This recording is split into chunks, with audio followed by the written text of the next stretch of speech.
जय हिंद प्यारे बच्चों। स्वागत है आपका आपके अपने परिवार भारतवर्ष क्लासेस में। तो प्यारे बच्चों, हम लोग कक्षा 8 JCERT विज्ञान पाठ्य पुस्तक में पाठ 2 धातु एवं अधातु को पढ़ रहे थे। पिछले वीडियोस में हमने धातुओं के और अधातुओं के भौतिक गुणों को देखा था। ठीक है, यहाँ पर मैं आपसे भी से एक प्रश्न पूछता हूँ जिससे आपको पिछले का जो टॉपिक है वो आपने पढ़ा है, आपको याद है या नहीं, ये आप जान पाओ। बताइए कौन सी धातु है बच्चा जो कमरे के ताप पर द्रव अवस्था में पाई जाती है। कौन सी धातु है जो कमरे के ताप पर द्रव अवस्था में पाई जाती है। बताइए बच्चा, जल्दी से कमेंट कीजिए कौन सी धातु कमरे के ताप पर द्रव अवस्था में पाई जाती है। वेरी गुड, पारा होगा। आप सभी को ये चीज़ याद रखना है। तो प्यारे बच्चों, आज हम लोग पढ़ेंगे धातुओं और अधातुओं के रासायनिक गुणों पर।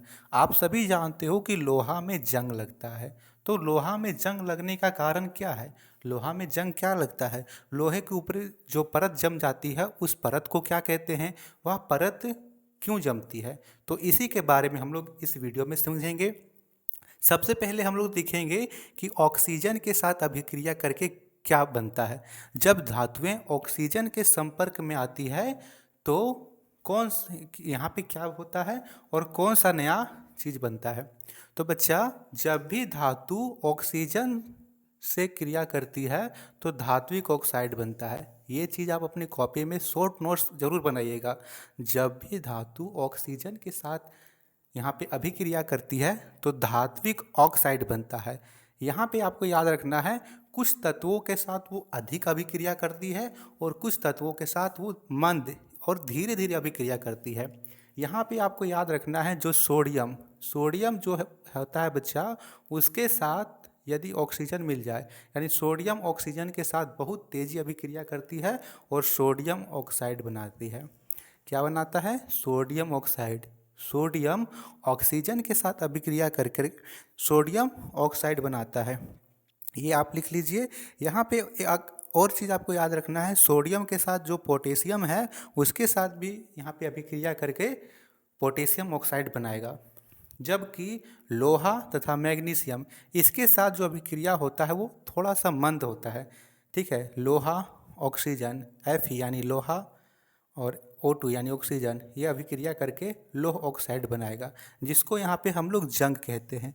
यदि लोहा ऑक्सीजन और नमी के संपर्क में आता है तो यहाँ पे लोह ऑक्साइड बोला जाता है। लोहे के ऊपर जो परत जम जाती है उसे ही लोह ऑक्साइड बोलते हैं और इसे हम लोग जंग के नाम से भी जानते हैं। इसी प्रकार मैग्नीशियम भी ऑक्सीजन के साथ अभिक्रिया करे बच्चों तो मैग्नीशियम ऑक्साइड बनाता है। क्या बनाता है? Magnesium oxide. इसकी प्रकृति याद रखनी है। जब यह अभिक्रिया करता है तब इसका जो यहाँ पे जो होता है वो क्या होता है? अम्लीय होता है या क्षारकीय। तो यहाँ पे जो अभिक्रिया करने के बाद जो बनता है वो क्षारकीय होता है, यानी इसे आप लाल लिटमस से डालोगे तो वह नीला हो जाएगा। क्या हो जाएगा बच्चा? नीला। तो यह था ऑक्सीजन के साथ अभिक्रिया। चलिए इसके बाद हम देखेंगे बच्चों यहाँ पर पानी के साथ अभिक्रिया। यदि धातुएं पानी के साथ प्रतिक्रिया करती है तो क्या होता है। प्यारे बच्चों, अब हम देखेंगे कि जो धातु हैं वो पानी के साथ अभिक्रिया करके क्या बनता है। तो बच्चा, जब भी धातु पानी के साथ अभिक्रिया करेगी तो या तो धात्विक ऑक्साइड बनाएगी या तो धात्विक हाइड्रोक्साइड, और यहाँ पे हाइड्रोजन गैस मुक्त होता है। कौन सा गैस मुक्त होता है? हाइड्रोजन गैस मुक्त होता है। देखिए यहाँ पर जब भी धातु पानी के साथ यहाँ पे अभिक्रिया करेगी तो या तो धात्विक ऑक्साइड बनाएगी या तो धात्विक हाइड्रोक्साइड, और हमेशा हाइड्रोजन गैस यहाँ पे मुक्त होता है। ठीक है बच्चा। अब यहाँ पे देखिए सोडियम और पोटेशियम, यहाँ पे याद रखना है बच्चा, जो सोडियम होती है, सोडियम और पोटेशियम जो है बच्चा, वह पानी के साथ भी अभिक्रिया करती है और जल के साथ, यहाँ पे ऑक्सीजन के साथ भी। अब ना तो उसे हम पानी में रख सकते हैं और ना ही खुले छोड़ सकते हैं, इसीलिए सोडियम और पोटेशियम को केरोसिन तेल में डुबाकर रखा जाता है। ये प्रश्न कई बार कई सारे एग्जाम में भी पूछा जा सकता है कि कौन सी ऐसी धातु है जिसे केरोसिन तेल में डुबाकर रखा जाता है। तो सोडियम और पोटेशियम इतनी ज़्यादा अभिक्रियाशील धातु है, या आप उसे खुले छोड़ दोगे तो आग पकड़ लेगा, पानी में रखोगे तो आग पकड़ लेगा। तो उसे क्या करते हैं, केरोसिन तेल में डुबा के रखते हैं। यहाँ से आपका ये डाउट क्लियर हुआ। चलिए, तो ये हुआ पानी के साथ अभिक्रिया। अगला आता है अम्ल के साथ अभिक्रिया। अम्ल में याद रखना है तनु अम्ल। जब अम्ल के साथ अभिक्रिया करेगी तो क्या होगा, तो बच्चा जब भी धातु तनु अम्ल के साथ अभिक्रिया करती है तो धात्विक लवण प्राप्त होता है, जिसे हम लोग NaCl खाने का नमक भी बोलते हैं। धात्विक लवण प्राप्त होता है और यहाँ पर भी हाइड्रोजन गैस मुक्त होती है। कौन सी गैस मुक्त होती है बच्चा, हाइड्रोजन गैस यहाँ पर मुक्त हो रही है। जैसे अब यहाँ पे 3 तरह का सो होते हैं। पहला तो जिससे तेज अभिक्रिया करती है, मध्यम गति से करती है, मंद गति से करती है और बिल्कुल नहीं करती। तो सबसे पहले है तेज गति, सोडियम और मैग्नीशियम। यदि सोडियम और मैग्नीशियम धातु है तो वह तनु अम्ल के साथ बहुत तेज गति से अभिक्रिया करती है। जैसे यहाँ है सोडियम और यहाँ पर HCl हाइड्रोक्लोरिक एसिड, ये जो है वो बहुत तेज गति से अभिक्रिया करके NaCl यानी यहाँ पे लवण बना रही है और हाइड्रोजन गैस मुक्त कर रही है। इसी प्रकार मैग्नीशियम यहाँ पे तनु अम्ल के साथ अभिक्रिया करके MgCl2 बना रही है और यहाँ पे हाइड्रोजन गैस मुक्त कर रही है। क्या मुक्त कर रही है बच्चा, हाइड्रोजन गैस यहाँ पे मुक्त कर रही है। ठीक है, चलिए यहाँ पे MgCl2 का अर्थ है मैग्नीशियम क्लोराइड। मैग्नीशियम क्लोराइड ये अर्थ होता है। ये तो हुआ तेज गति से। मध्यम गति जस्ता एवं लोहा, इसमें ये जो है वो तनु अम्ल के साथ मध्यम गति से अभिक्रिया करती है। टीन एवं लेड में मंद गति से अभिक्रिया होता है। एवं सोना चांदी तांबा, ये जो धातुएं हैं वो तनु अम्ल या अम्ल के साथ अभिक्रिया नहीं करती है। तो ये था पानी के साथ अभिक्रिया, अम्ल के साथ अभिक्रिया। अगला है बच्चों क्षार के साथ अभिक्रिया। तो आपको याद रखना है कि अधिकांश धातु क्षार के साथ अभिक्रिया नहीं करती, परंतु लेड, एल्यूमिनियम एवं जस्ते ऐसे धातु हैं जो क्षार से अभिक्रिया के फलस्वरूप लवण का निर्माण करते हैं एवं हाइड्रोजन गैस यहाँ पे बनाता है। याद रखना आपको, लेड, एल्यूमिनियम एवं जस्ते क्षार के साथ अभिक्रिया में आप यहाँ पे नोट कर सकते हो। इसे मैं क्लियर कर देता हूँ। बच्चों आप लोगों को समझ में आ रहा है ना? यदि समझ में आ रहा है तो प्लीज़ इस वीडियो को लाइक कीजिएगा बच्चा, अपने दोस्तों को शेयर ज़रूर कीजिएगा। यहाँ पे आपको याद रखना है क्षार के साथ अभिक्रिया, क्षार के साथ अभिक्रिया। तो अधिकतर जो धातुएं होती हैं वो क्षार के साथ अभिक्रिया नहीं करती है, परंतु लेड है ना, लेड, जस्ता, लेड और जस्ता, इसके अलावे जो एल्यूमिनियम है, लेड, जस्ता और एल्यूमिनियम है, ये क्षार के साथ अभिक्रिया करके लवण का निर्माण करते हैं और हाइड्रोजन गैस मुक्त करते हैं। ये क्या करते हैं, क्षार के साथ अभिक्रिया करके लवण का निर्माण करते हैं और हाइड्रोजन गैस मुक्त करते हैं।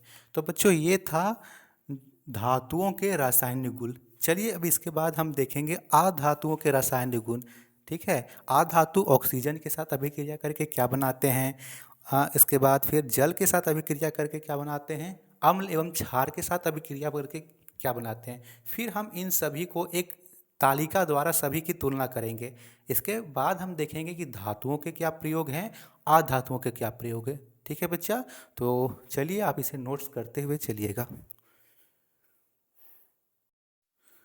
तो बच्चों अब हम देखेंगे अधातुओं के रासायनिक गुण। और अधातु जो है बच्चा, सबसे पहले ऑक्सीजन के साथ अभिक्रिया। पहले यहाँ पे आप लोग पॉइंट दीजिए कि ऑक्सीजन के साथ अभिक्रिया, यदि यह धातु ऑक्सीजन के साथ अभिक्रिया करेगी तो यहाँ पे क्या बनेगा। तो बच्चा जब भी अधातु ऑक्सीजन के साथ अभिक्रिया करती है तो यहाँ पे अधात्विक ऑक्साइड बनता है। क्या बनता है, अधात्विक ऑक्साइड। जैसे यहाँ पे कार्बन ऑक्सीजन के साथ अभिक्रिया कर रही है तो यहाँ पे कार्बन डाइऑक्साइड बनेगा, CO2 यानी कार्बन डाइऑक्साइड बनता है। ठीक है, ये आप नोट कर लीजिए।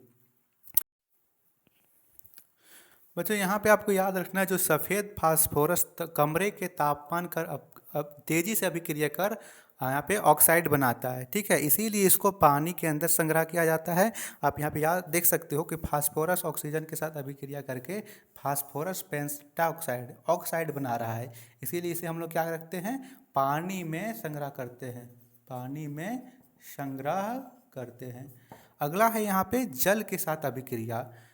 यहाँ पे जल के साथ अधिकतर जो अधातुएं हैं वह प्रतिक्रिया नहीं करते। ऑक्सीजन जल में घुल जाता है और क्लोरीन जल में घुलकर अम्लीय घोल यहाँ पे बनाता है। इसे गर्म करने पर यह हाइड्रोक्लोरिक अम्ल एवं ऑक्सीजन बनाता है। क्षार एवं अम्ल के साथ अभिक्रिया अधिकतर अधातुएं नहीं करती है। कमरे के तापमान पर अभिक्रिया ये नहीं करती है। अब आपके सामने यहाँ पर एक चार्ट दिख रहा है। इस चार्ट में हम तुलना करेंगे। सबसे पहले यहाँ पर है ऑक्सीजन के साथ अभिक्रिया। तो अधात्विक ऑक्साइड बनाती है। जो धातुएं हैं वो ऑक्सीजन के साथ अभिक्रिया कर धात्विक ऑक्साइड बनाती है, जबकि अधातुएं अधात्विक ऑक्साइड बनाती है। तो याद रखने में ये आपको आसानी होगी। धातुएं धात्विक ऑक्साइड, अधातुएं अधात्विक ऑक्साइड। ऑक्साइड की प्रकृति, यहाँ पे धातुएं की जो ऑक्साइड की प्रकृति होती है वो क्षारीय होती है, जबकि जो अधातुएं हैं उसके अधिकतर प्रकृति अम्लीय होती है। क्या होती है बच्चा? अम्लीय होती है। अम्लीय का अर्थ क्या है कि यह जो नीले लिटमस पत्र को लाल कर देता है। नीला को लाल तो अम्लीय और लाल को नीला तो क्षारकीय। लाल को नीला कर दे तो क्या होगा? क्षारकीय हो जाएगा, और नीले को लाल कर दे तो यहाँ पे अम्लीय।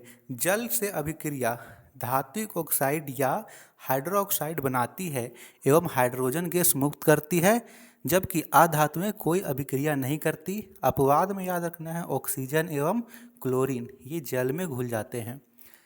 अम्लों से अभिक्रिया धातुएं धात्विक लवण एवं हाइड्रोजन गैस बनाती है, जबकि अधातुएं कोई अभिक्रिया नहीं करती। क्षार के साथ अभिक्रिया, कुछ धातु क्षार के साथ अभिक्रिया कर लवण एवं हाइड्रोजन बनाती है। हमने देखा था यहाँ पे क्षार के साथ अभिक्रिया में बच्चा, बताइए कौन सी धातु थी जो क्षार के साथ अभिक्रिया करके यहाँ पे लवण एवं हाइड्रोजन गैस बना रही थी? तो मैंने लिखवाया है लेड, एल्यूमिनियम और जस्ता। तो ये आप याद रखिएगा। जबकि अधातुएं कोई अभिक्रिया नहीं करती, ठीक है। इसके बाद आपके पाठ्यपुस्तक में यहाँ पे दिया हुआ है झारखंड में स्थान धातु और अधातु। वह आप देख लीजिए। जैसे पश्चिम सिंहभूम में लौह अयस्क तांबा अयस्क मात्रा में पाए जाते हैं। लोहरदगा में एल्यूमिनियम अयस्क, पूर्वी सिंहभूम में मैग्नीशियम, जादूगोड़ा में यूरेनियम, झरिया, धनबाद, रामगढ़ में कोयला और कोडरमा में यहाँ पे अभ्रक के भंडार हैं। अब धातु एवं अधातु के उपयोग को पढ़ते हैं।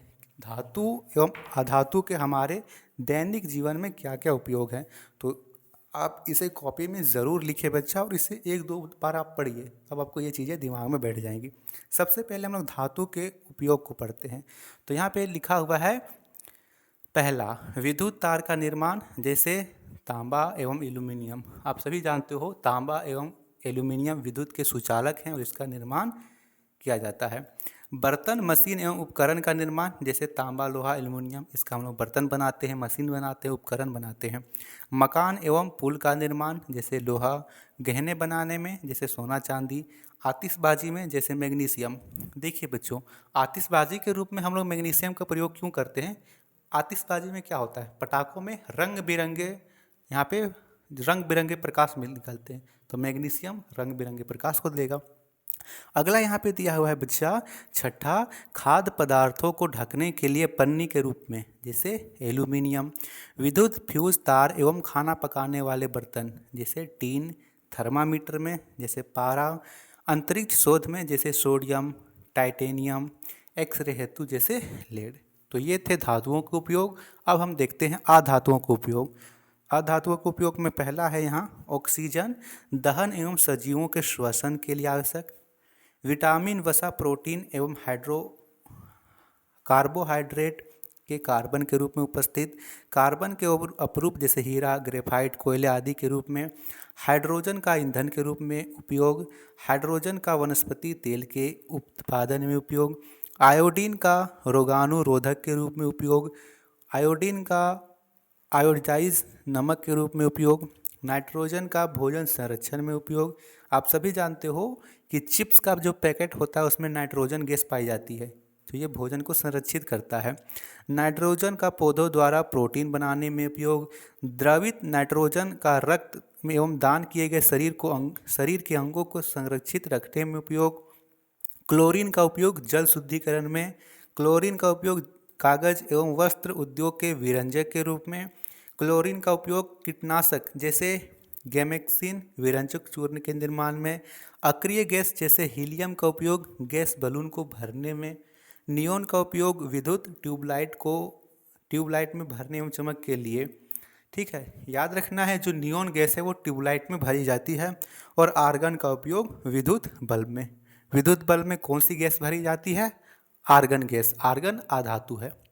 तो बच्चा ये था आप सभी का पाठ 2 धातु एवं अधातु, इसे मैंने पूरा करवाया। आप सभी को इसमें किसी प्रकार का डाउट हो तो आप डाउट पूछ सकते हो, और इसके प्रश्न उत्तर की वीडियो भारतवर्ष क्लासेस पर अपलोड है, तो आप वहाँ से चेक कर लीजिएगा। धातु एवं अधातु प्रश्न उत्तर बाय भारतवर्ष क्लासेस तो आपको मिल जाएगी। वीडियो को लाइक कीजिए, शेयर कीजिए, और भारतवर्ष क्लासेस पर नए हो तो सब्सक्राइब जरूर कीजिए। Thank you.